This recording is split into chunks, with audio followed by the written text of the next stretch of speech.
Hey guys, welcome to the Rumble cast. Myself, Excoundrel, joined by Big Math. We are into part two here. We had pretty good discussion over on part one on Big Math's channel. The link for that is in the description below if you want to check that out and you've seen this version first. If not, this is the second part. We may refer to things from the first part. If you want to go see what we're referring to, it's on Big Math's channel. Right, so we've already covered the new fortification modifier in PvP. We've covered some of the stuff coming in Season 2, which is in 2 weeks, by the way.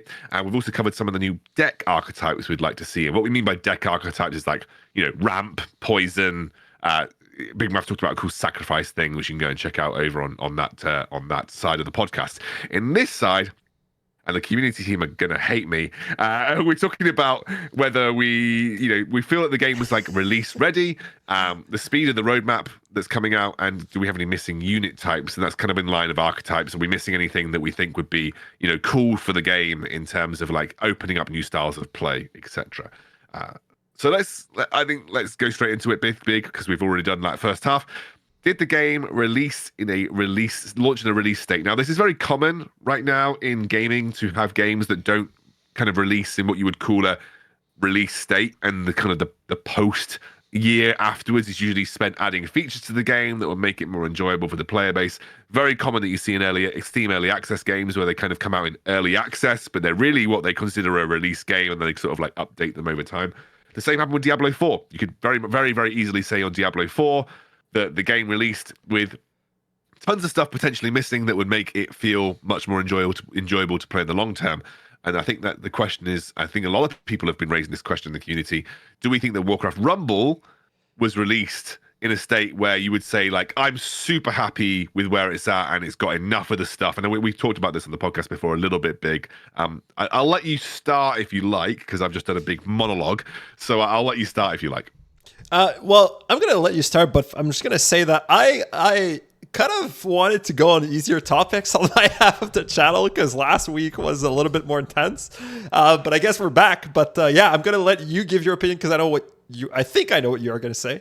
And yeah, I'll let you go first. Sure. I think if I were to rate Warcraft Rumble as a released game, I'd probably give it 6 out of 10. And the reason being is that I think the absolute core gameplay is amazing. There's a reason I'm addicted to this game. It's very enjoyable. If you watch my streams, especially in my free-to-play playthrough, where I have to like bash my head against certain levels over and over again to get through them, it's really enjoyable once you figure out that puzzle and you get past it and you kind of like figure out how to beat the boss that you've just been dying to over and over again. Really, really enjoyable. I'm addicted. I can play the PvP for 3 hours straight and still have fun, even on Alterac Valley, which is, as me and Big both said in the first half, getting a little bit tiresome, but it's still a really, really fun game to play. But I think there is just, I've seen a lot of players drop off. I've seen a lot of people play the game, get to a tough part in the PvE map, and just disappear because they can't be asked. And I think like that's something that could have been remedied by having a couple of extra things just for players to do on the daily. Quests are good. Dungeons are nice, obviously, and I'm still at the stage where I can still play a dungeon run and advance, in terms of getting extra levels up and getting gold. But I just feel like, and I've said it before in the podcast, having some kind of challenge mode, having some kind of way to just play a deck that's at your level, go into it either PvE or PvP, and just challenge yourself in like a daily basis. Because right now, like you've just basically got quests and dungeons, and not everybody wants to play PvP. That's one of the biggest sentiments that I have pulled from my community over the last few weeks, is that they're like, I love the PvE, but I'm actually not bothered about playing PvP. I don't feel like it's fair yet, and I don't really want to put my hat in the ring on PvP. So I just feel like there could have been something else for players to get into that could challenge them a bit more, maybe give them another avenue for progression, or help them get past those big blockers in the campaign, because things like Goreclaw, things like Devilsaur Queen, those are big blockers for people that they end up just getting frustrated with and then don't really want to spend the time to. And I know we did talk about it, whether like you shouldn't expect to complete the game, but I do kind of understand it from the perspective that the game can get a bit boring if you're just like stuck at one of these walls and the only thing that you can do is quests or nothing for some people because they don't want to go into PvP. So yeah, I think like there were just maybe a couple of extra features that I would love to have seen on release to make it more enjoyable for players who maybe don't want to go down that PvP avenue. So I guess I'm gonna have to like agree and disagree at the same time. So I think there is some. So like, what is a release date at this point? Like in 2023, for me, True. Yeah. like I played Marvel Snap a lot before. So I was actually Marvel Snap content creator before I arrived here on Rumble. And Marvel Snap started off the same way in the sense that they didn't even have like a battle mode, a 1v1 mode, which in a card game is kind of important to have. It's very similar. Like to me, there's actually more content in something like Rumble than there is in Marvel Snap. Marvel Snap is only PvP. There's no PvE. Like if there was a PvE campaign like there is here, that would have been awesome. But then arises the question of, was even Marvel Snap really in a release state? Right? So I would argue no. I would actually argue no. I would argue that I would have said that the stuff that they added to Marvel Snap should have been in the release version of the game. That's just me. Well, with that definition, I would agree. But for me, I think like it always depends. I attach always like the release date with the live service of the game, and so if you do release a game that's missing some features, but you release them properly in a good state afterwards in a short period of time before we get that drop off of players and stuff like that, then that's when I think it wasn't in a I would say release state, right? It's in a good release state. So I guess I'm going to have to agree that it might be of missing some features. Again, 1v1 would have fixed so many problems. We could have made so much content. People could have played with friends. Yeah. I love the idea of challenges. I don't want to go into another wishlist video, but like challenges would have been really cool because challenges would have been probably like everyone at the same level for the challenges, or that's how it is in a lot of the games where you all have like you're all at the level 1. So I don't know, it would have been more content for those players that hit the walls. So I'm going to have to agree that it probably wasn't. Well, I think it's in the release state. It sounds bad saying a game is not in a release state. I think it's like in a fairly good state. I just think we are missing features that I was hoping we would get them sooner than later. But yeah, we could just hope at this point.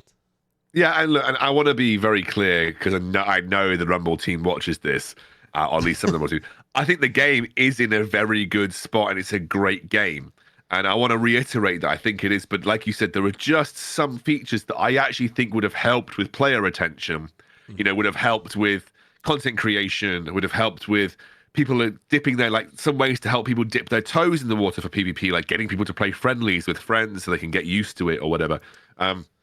So, I think there is, there are things that would have been good for the game to have on release that would have made it, I think, in inverted commas, better game. I think it's already a great game, and I also know, and I'll be really honest, I know the pressures that dev teams are under. Like sometimes they just have to get a game out at a certain deadline. They're not answering to just the managers, they're answering to like shareholders and kind of like financial years and all that kind of stuff, right? There'll be financial planning that's like, we expect Rumble to have gone out by this date and made us X amount of revenue for our financial planning reasons. So, I think like ultimately there's a load of factors that go into game development, and not every game can be released in the way that developers obviously would have loved it to be released in, because there's obviously lots of different pressures that they're under. But I'm speaking as if, those pressures don't exist, and I would have loved to have had the game with certain features at a certain point. So I agree with you, and I think like Marvel Snap's a great example because it's another game that I wasn't particularly impressed with upon release, but obviously has got significantly better over time, and that's just the hope that I have for Warcraft Rumble. I hope that Warcraft Rumble is one of those games that will, by next year sometime, be in a state where you're like, oh my god, I've got everything that I want from this game. Like everything we've got in this game right now is exactly what I want from it. So that'll be my thoughts on it. Yeah, and just to be fair, like, that's what I was saying to Second Dinner, working on Marvel Snap. I love giving benefit of the doubt, or I always do give benefit of the doubt.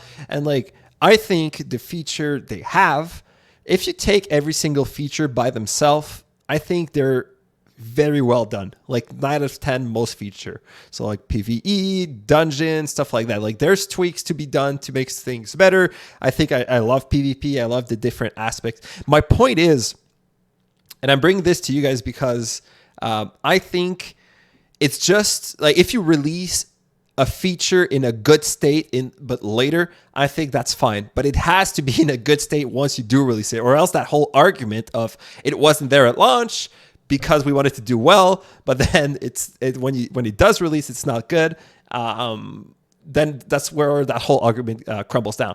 But if it is good, and I'm giving the benefit of the doubt because everything I've seen so far has been well done, so I just want to like be a little bit positive with all that. I think the biggest issue with the game is like I think the live service pipeline is just not as quick. Maybe the machine needs to be quicker. We're still early on. It's been 3 weeks since release. We've talked about that. If we are getting a patch within the next 2 weeks, and then maybe we're getting new stuff, I think balance change needs to come up here.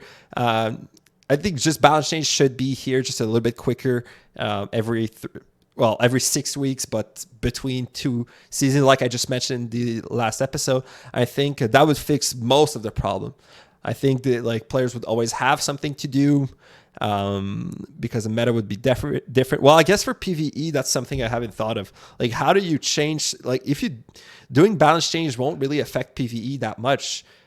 So how do you keep PvE players whilst I don't know. It's because with a new PvP season, the new PvP players are happy, right? Or the PvP players are happy, but then how do you keep players in PvE? Well, I guess that's raids, right? So raids is going to be a good thing for that, and that's probably going to be end of January because that would be the Emperor Thaurissan season, which would make sense thematically. So that's not too far ahead, but yeah, I just think they need to like activate the machine a little bit quicker, or have a better or a quicker pipeline. Not better. I think it is good. I think everything they do is great. I just think they need to do it just a little bit quicker. I mean, you kind of launched us into our second topic here. That's kind of on the list. So I think we might as well jump straight into it. And that is kind of the speed of the roadmap. You know, how quickly are Blizzard releasing stuff that we think should be released? And as you just mentioned there's obviously a case to be made about the fact that we think that stuff could come a little quicker to the game. And I think, like, for me, the speed at which we're getting certain features like raids not until next year, as far as we can tell. Season 3 seems like it's going to be there or thereabouts when raids are coming out. That's the next big PvE feature, the big additional feature that we can expect to the game. Mm-hmm. You know, when can we expect 1v1s? When can we expect custom game lobbies? That was obviously, if anyone was watching the Blizzard, or at least any of the content creators' point of views from the BlizzCon stream, that was a feature that is kind of in beta, exists in some way, shape, or form, right? It's there or thereabouts. But obviously there's no official plans on when that might be coming to the game itself.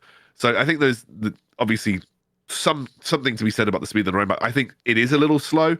I think maybe they underestimated how quickly people would, and I think this is something that, you know, I don't, maybe the playtest told them, maybe it didn't. Maybe they underestimated how quickly people would progress through the content that's there. And A, and B, the patience of most players, because we talked about it last time. People want to progress quickly.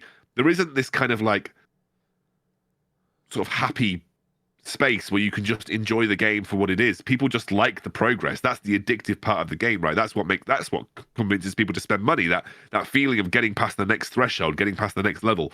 And I think maybe they underestimated how quickly even the free to play players would essentially get. How quickly they would get. I mean, for context, I've just completed my free to play playthrough of the campaign, and I wasn't maxing quests. I wasn't doing much PvP, so there was obviously a lot of areas that I could have used to increase the levels that I gained on my minis, and I completed the entire PvE campaign in just under 3 weeks, all the way up to Dracasath. And obviously now I'm onto heroics, but I've kind of slacked on heroics on my free-to-play account. But I think 3 weeks and I'm through every PvE fight apart from dungeons that is there, and I've now in the 4th week got through every single dungeon fight, or at least nearly every single dungeon fight since global release. Mm-hmm. So I think there is that element of maybe they underestimate how quickly people would move through the actual content that's available, and then how quickly they would kind of get bored beyond that, like doing quests of the same PvE maps where the only thing that changes is the types of minis that spawn is people kind of like meh, you know? Yeah, I just wanted to correct something I said earlier. With the new season, there's a new mini, right? So this does affect PvE, but I guess my point still stands that it doesn't affect as much as PvP. So we do have a modifier every 2 weeks with PvP, or a new map, a new modifier, a new tower every 2 weeks. So we do have a little something PvE. I guess the Arclight Surges was kind of the point into having something for PvE, but I think we need or that would be a suggestion to, if I'm trying to target the hole that we're missing, and I guess that would be having maybe like a PvE events in middle of season, which does sound a lot like Raise. I do agree, but yeah, I don't know, something for PvE focused. Do you want to say something? I think you're muted. Is that possible? I am. I think I am muted. Yeah. Sorry, I'm an idiot. Go ahead. There is something that you said there that I want to build on, is that the Arclight Surges, right? Arclight Surges was supposed to be this replayability factor that got you gold, right? Yeah. I think a lot of people have kind of been a bit mixed bag about Arclight Surges, but one of the things that I saw this week is everybody loves the modifier Overclocked, because it just allows you to have ridiculous amounts of fun with your deck, right? And I think that's maybe something for Blizzard to potentially revisit when they look at, what is actually having people, causing people to have fun. Is like, can we do something more with Arclight Surge modifiers? Are the decks that we're giving people to play interesting enough? Because I know that you mentioned that you don't particularly like doing the kind of the mixed decks type thing. Oh, you did. No, I do. I love the mixed decks, actually. Sorry, yeah, but then they're not as obvious. For you, it obviously makes sense because you kind of understand what to do and how much fun you can have with certain deck mixes. Yeah. But like for regular players, is it as obvious what you can do with those decks to enjoy yourself and have a bit more fun? Whereas with like the what's it called, with the other modifiers where it's really obvious what's happening, like that's a bit more obvious about what you can do with those decks to have fun. And so yeah, I think like maybe having a look at some of the more successful Arclight modifiers to see if that has an impact in terms of how players come back and enjoy the game.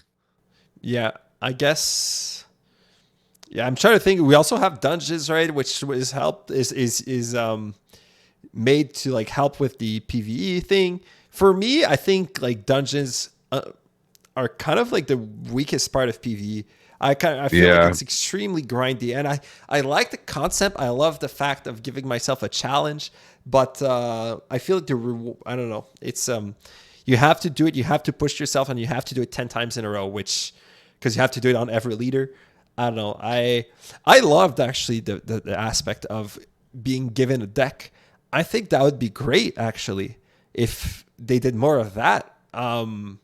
Maybe like they just give you a single deck with like a theme, and instead of having two, like they give you more of that, but then put more emphasis on that, and having like just a lore thematic with like I don't know, you're given, let's say, Cairn, and then you have to do whatnot, and there's like lore behind it. I think that would be a little bit interesting in the middle of season events.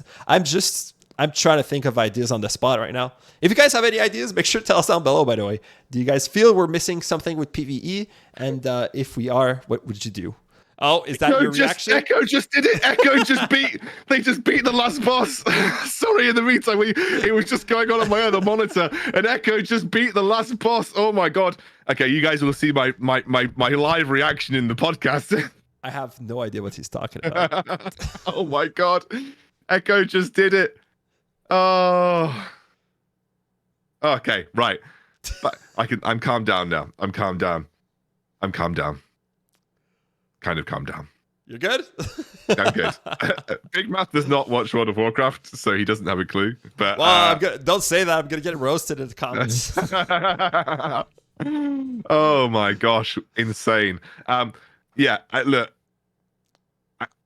I think like dungeons are, I agree with you, kind of like the weakest aspect of PvE, right? One of the things that obviously is coming is Scholarmance, which is going to be a big deal. It's a new dungeon. Do we know when it's coming? is it going to be? I think it's coming before the raids, isn't it? So it's going to be somewhere between now and the next kind of like massive update. So I imagine in January sometime, I would say. But I would think in January we are going to get the raid update, or end of January, right? So if it's before, it should be perhaps in 2 weeks. I don't want to. I mean, who knows? I mean, I think getting a new dungeon would be really nice. Yeah. It needs to freshen up for a bit, especially for us who've been now. I mean, I've played these dungeons 3 times over at this point, right? So, one of the other things that I'd really love to see in dungeons is just having a look at those relics. Like, what can you do with the relics to make them a little more interesting, a little more game changing in a way, right? Yeah. There are some relics that are obviously like really overpowered and really cool, but there are some relics that are just like, I'm never going to pick because they're just bad. How can we make some of these relics a bit more interesting for a lot of these like that one, right there? Look at the middle one. I'm never picking it. It's not actually that good, and it's not that interesting. Yeah. So I think like, what can they do with some of the relics to sort of make it more interesting on a dungeon setting? But if we just bring it back to the topic of the conversation of the speed of the roadmap. So for me, like, I think like they do release good content, and they do every. You guys weren't there before. 1 week before launch, they did a patch note where they changed a bunch of things, and every single bullet point on that list was just fantastic changes. So I believe in the Blizzard team a lot. They never missed. It's just too slow. And well, I don't want to put it too dramatically. We haven't been waiting for like month on end, but like the example I gave, like I think just small tweaks to just like a balance changes every couple of weeks would help a lot. It could be just like number tweaks, right? I think that could be an easy. I don't know if they have the possibility of just like what they could in Marvel Snap, they call it over the air, which means like they didn't have to release a new patch. If they have like the tool to just change a few numbers, that would help a lot. If they could just tweak numbers, if some cards are, for example, Sylvanas could have been swapped to a 5-cost gold so quickly. That would have been fantastic, for the meta and stuff. It would have been very good for PvE as well. So, yeah. Yeah, it's interesting you raise that, because it's like the quicker that you make a change, the better it is for everyone involved a lot of the time, because the quicker that you come in and change something, the less people are invested in it, the less it hurts for people to kind of like have that kind of change happen. Buffs generally harm no one, but nerfs obviously can be be impactful. And I think like our 2 points here kind of tie into each other, right? The speed of the roadmap, but also kind of like this release state. We talked about the fact that people have got through the content already and have become a bit bored.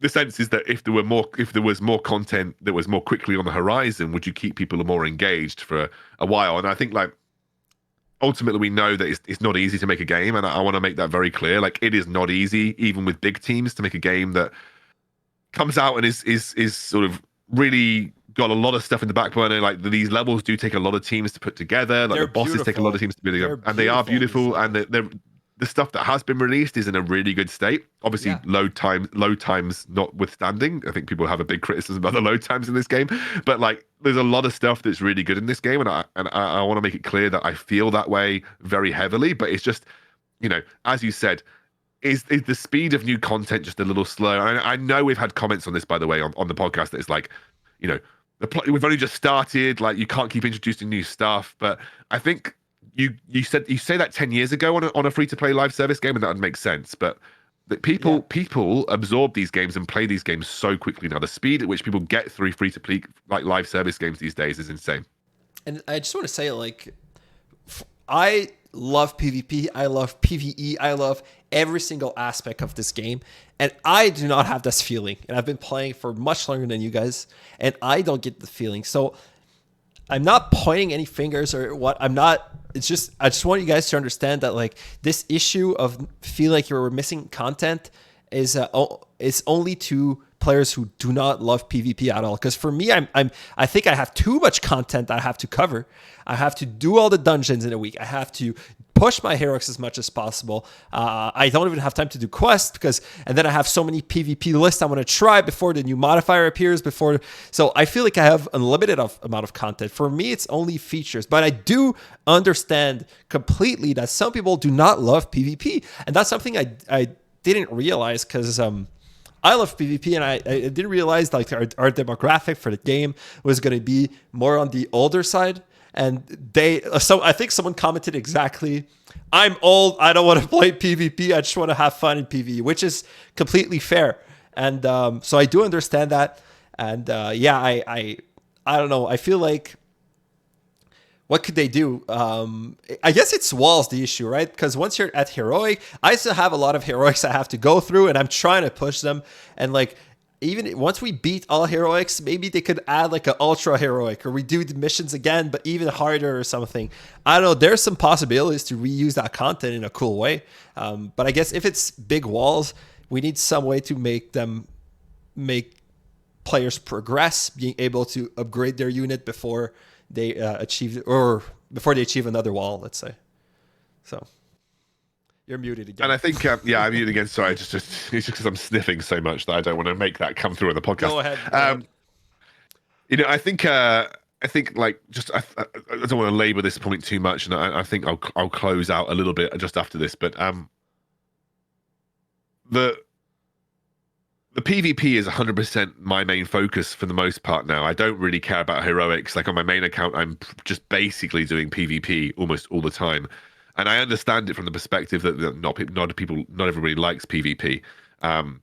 You know, but like I said, I'm getting hours of enjoyment out of this game pretty much on a daily basis because I find the PvP so addicting, and I think a lot of the people that play at the level that myself and you do, we find it addicting because it is very much like a chess match in a sense that every single game you play, there's always a way to solve it. And I did a video on my channel that looked at a guy called Mr. Brute who like he's very, very low level for 3,000 plus honor. Like he's level 6s and level 7s, which for 3,000 plus honor is hard to play, but he beats level 9s because he loses to them probably quite a lot, and then figures out a way to kind of deal with it from a tactical point of view, and shows that it's possible as a free-to-play player. Although I don't think Mr. Brute is like fully free-to-play, but you know, as close to a free-to-play possible as a beta player could be, which I think is basically what Mr. Brute is, shows that it's possible to go in and not feel disadvantaged as a player that doesn't spend, and shows you that there is ways to climb. He's a higher level honor than me. He plays way more PvP than I do, but he's a higher level honor than me because he's just very good at the game. And it just kind of shows you that if you as a free-to-play player, you shouldn't feel sort of scared to go into the PvP setting, because even up to 3,000 honor, you're basically on a level playing field with most people apart from talents. So yeah, it's just worth noting that I get it from a PvP perspective, and you know, I think like we like the content, and we think there's a lot more content maybe than a lot of people do because PvP is such a big part of our game. But obviously, without that, I can see why people would get bored relatively quickly, right? Mm-hmm. I just sorry, I have so many thoughts. It's just like PvP. I think PvP is also a little bit intimidating for a lot of players. And like someone sent me an email and was like, could you explain exactly how PvP works?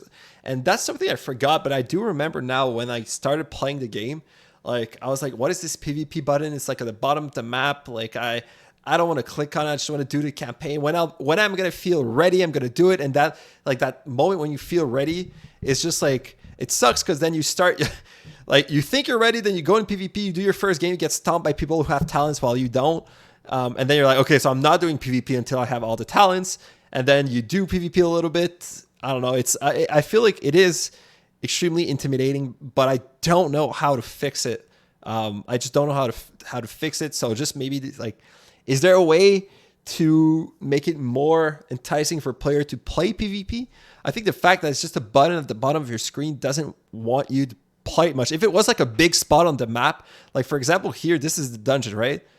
Yeah. Like, if it was like a cool spot, like an arena or something in the middle of the map, maybe it would be like more enticing for a player to actually click on it to see. I actually think I said this way at the start, right? I actually think, you know, where you've got the bottom tabs where you've got like map, dungeon.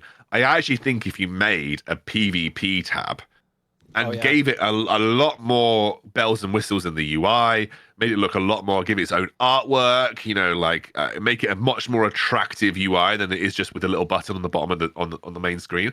Like, I I actually agree. genuinely think people would be more interested in engaging with it because I think when you look at it from a player behavior perspective in these mobile games, like you click through the tabs at the bottom most of the time to like do stuff on each screen. Like each screen is something that you do. You go to your store, you unlock the stuff, you look at the grid, you maybe play around with your army, you do your dungeons, you do your guild. If you added PvP as an extra tab, maybe gave it its own separate daily rewards, for instance, like that would be a great way just to entice people into playing PvP. And I actually think that it should have its own separate daily rewards. I think PvP needs to have its own separate daily rewards because right now there's almost no incentive for most people to play PvP. You get your 10k goal is a 1-star Sylvanas that you get from guild in a way better version anyway. So it's not even like you get something magical from being at 10k, Yeah, no, I completely agree. Actually, I think you've nailed it. I would do some different rewards, just like we have here, but for PvP in its own tab, and I think that would entice players to go there. I think that would be very cool. I would also make the argument that quests should also maybe have their own tabs as well. But yeah, like I think that would be very cool having a cool UI, and then I don't know, you click on it, you see like a little animation of like two enemies going head to head, and then like I don't know, yeah, I think that would be huge. That would be, yeah. I never thought about that, but those are great ideas. They should completely add to the game. I think the only thing with quests is if you gave them an extra tab, and you feel like you just have too many tabs at that point. Like it'd just be like like those like really those like really insane like Chinese mobile games where there's like literally things that you can click on every single area of the screen. I wouldn't want it to be like that because I actually really like how clean the UI looks in Warcraft Rumble. And I do think quests are like just put PvP. Just put PvP. Just put PvP. PvP. If I could just get PvP on like one of these extra tabs with its own daily rewards. Okay, you know what? I would put quests here in the. In the events section. Yeah, that's fair. Yep. All right. And I think that's. I think look, we could go on tangents forever, but I think we've covered most of these first 2 points. Yeah. And I think let's round out because yours was sort of in the region of about. First half was in the region of about 50 minutes, so let's try and round out in a relatively good time because I know you've got lots of work due in soon, and I've got to go to bed at a good time so I don't feel like a zombie tomorrow. Talking about missing unit types, like we talked a little bit about archetypes, talking about missing unit types. I'm going to start because it kind of leads off one of your points. I talked about it on the first half, but it's I would love to have a passive gold gain increase, sort of, a little bit like a Warcraft 3 gold mine or something like that, right? Just a passive gold gain thing. It costs 6 gold or 7 gold, but it increases your passive gold gain by 1. And the net gain would be something like 11 or 12 over the course of the gold's lifetime. The only problem with a unit like that I see is because of how unbelievably broken Unbound is in terms of how much it can threaten and how many Unbound units we've got. Because if you compare it to Clash Royale, if you put an Elixir Collector down in Clash Royale, right, you've got Poison, Earthquake, some spells, and Miner basically that can deal with an Elixir Collector. There's just way more. Yeah, exactly. There's less options in Clash Royale for most decks for dealing with an Elixir Collector. Whereas in our meta, you've got Safe Pilot, you've got Quillbore, you've got like a whole host of these Unbound minis that can just go and cause issues for it. So it'd have to be quite tanky, I feel, to like withstand are you that. saying structures? Yeah, like a structure. Like I think a structure would be cool. It opens up a whole different type of potential deck as well. So. Oh yeah, the Meat Wagon could have a talent where he's played as a structure. A structure, yeah. Okay. Well, I actually thought of one while we were recording the other the other part of the episode, and it's I would like to see, or I think we are missing, siege tank that is ranged. Right? I don't think we did. Let me verify. I don't think we have a tank. I feel like tanks. None of them are the only ranged. No, we don't have any like. I don't think we have any ranged tanks. Okay, so let's start with that ranged tank. So the idea behind having a ranged tank is that ranged tank could actually tank for the dragon towers, which would be very cool and would be very important in this game, since it's like for 6 weeks we are going to be stuck with this crazy dragon towers that do so much more damage closer you are to the dragon's turret. So if we had like a ranged tank, so the tank doesn't have to do much damage, but if we are able to have a ranged tank, well, then the dragon tower is going to focus that tank, while other stuff might be able to actually get in and do damage. So I think that is something we are missing in this game, and I think that would be very cool. And that could also be an unbound range tank. I don't know. There's a lot of possibilities there. Yeah, and I think like you raise a good point. Like, I'd love to have like I'm going to compare it to Warhammer just because it's the easiest thing. Like, having like an almost like a Warhammer style, and they have these in World of Warcraft itself, but like these kind of like orc tower sieging tank type things. Would love to have something like that. Armored, long range.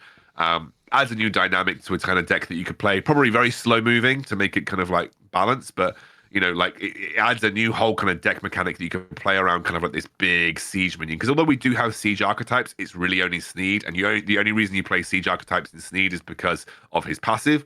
It'd be cool to have a siege archetype that wouldn't require Sneed to play, and you can kind of play around like this big rolling beefy tank that's really good against towers and bases, but you need to protect it at all times, right? So that would be pretty cool, and I really like the idea of having like a ranged tank that would do that 100%. I'm going to add something else into the mix. More healing units, and specifically like a flying healing unit or something. We basically have Tyrion and we have Frostwolf Shaman that heal at the moment. And Tyrion's the Mountaineer, the Harvest Golem has that talent. Yeah, they heal themselves. So like Mountaineer heals beast minis, and then the Harvest Golem, when it dies, does heal things around it. But they're not like dedicated healing units, right? I agree. They have Holy Nova is a spell, yeah, obviously. But I do agree. I do agree 100%. I think specifically like a flying healing unit, right? That can kind of stay safe at the back lines. Huh. A flying heal. I would like to see like a healing unit that just heals. Doesn't attack. That's true. Yeah. That would be interesting. Basically, Mercy. We just need like World of Warcraft Rumble Mercy. A safe by the targets, basically. Do you have other ones? I didn't think. I've got a few so things like units that fire a piercing projectile. So obviously we've got Black Arrow on. We've got Flame Waker, and that's not really a projectile, but we've got Flame Waker. We have Black Arrow talent on Sylvanas, but I was thinking more of something similar like the Executioner from Clash Royale. So, it fires out something that's sort of like a big projectile that comes there and back, or it pierces through minis, just something else that adds a way of like getting to backline units in a different format. Yeah, I think that would be very cool. That's true. We don't have many like projectiles that just lingers onto the battlefield. And that's very interesting for like map control and stuff like that. I do agree. We're definitely missing some of those. I'm trying to think of an idea. The Executioner is a good example. That's like more like a boomerang type. Yeah, boomerang style thing. Yeah. I actually have another one that I thought of. I love the spawners units. And we just have the Necromancer, right?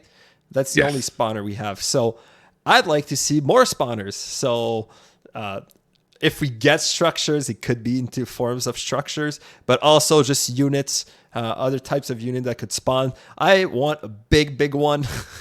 I mean, maybe a giant spider that spawns spiderlings, or I don't know, something like so. I think that would be very interesting. I love units that are kind of forcing the opponent to deal with as quickly as possible, or else they just snowball and they just get way too much value the longer they stay on the battlefield. So if that's a structure, if that's a unit that walks slowly, both could work, but I think we're definitely missing that in the game. That would be very fun. Agreed. Like, I think like it kind of ties into the structures. I'd love to have structures in the game, like like old school Warcraft 3 towers that you can put out, like your own little like arrow towers or things that you can put down. That would be really, really cool. Obviously we talk a lot about poison. Like, I'd love to have some more like damage over time type spells. Like sort of spells. Obviously, Blizzard you can technically count as damage over time, right? It is a spell that deals damage over time in an area, but just stuff that's similar to that, but maybe not like frosty or just like you said, like a poison area. Like there's this thing called the oh, what the hell is it called? It's like this like plague. It's like the stuff the plague thrower throws, but there's a specific name for it. The blight. So you could have like a blight spell in that is very thematically in line with Warcraft. It's like this big green stuff that does damage over time and then resurrects things as skeletons that die in it. That would be really cool as a thematic spell. Because I mean, and actually, there you go, Blizzard. That's a great idea for a spell. Blight. Damage over time poison that if anything dies in it, it is resurrected as a skeleton. That's like thematically on point. It works in the Warcraft universe. It's a kind of spell that I think that we would value really highly. So yeah, I like that idea. That's pretty cool. I'm running out of ideas. Guys, if you guys have ideas, make sure to tell us down below. But I'm sure Excoundrel will have some other ones in the chamber. Yeah, I've got like one more big one, like something like Sparky. So like really like true glass cannon, like true glass cannon range minis, like stuff that if you let it get to a certain point in the game, it will like basically one-shot your base. You know, like Sparky, if you leave it, if you let them, they will just like destroy towers in like 2 seconds. It has to charge up. Yeah, it's like a really big charge up. Like Meat Wagon's kind of there, but it's obviously not. It's only good against structures, whereas Sparky's a bit more like ubiquitously good against anything that it lands a hit on. So like similar, like I'd like to see like true glass cannon type minis. Like obviously we've got some kind of semi glass cannons, like Blackrock Pyromancer is like very weak but does a lot of damage if you leave it. But I'd love to see something that is like genuine, like almost like safe pilot wind up, but you can't place it anywhere on the map. You have to place it. It's slow. It has a big wind up, but if it lands the damage, it's huge. Like it destroys huge everything. That would be huge for the Dragon Towers. Actually, that would help a lot because you could charge up that unit and then it just connects once onto the Dragon Towers and takes it down. That'd be very sick. Some other ideas of units we could have is some stuff that's like the only way to deny gold right now is by killing kobolds and stuff like that.